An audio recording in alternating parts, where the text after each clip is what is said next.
藏语里把那个聋哑的孩子会说是姑伯，姑伯还有另外一层意思是说傻子。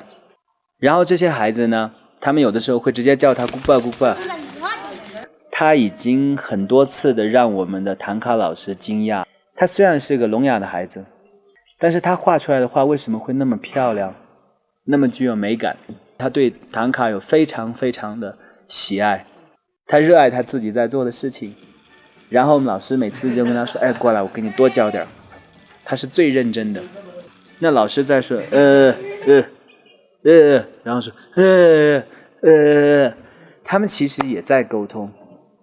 而这个孩子我相信今后应该会成为很棒的唐卡画师。虽然他无法用语言来去表达，但是我希望那个画面是非常漂亮的。他站在自己唐卡前面，用熟练的手语向别人去介绍。这是我希望培养的孩子。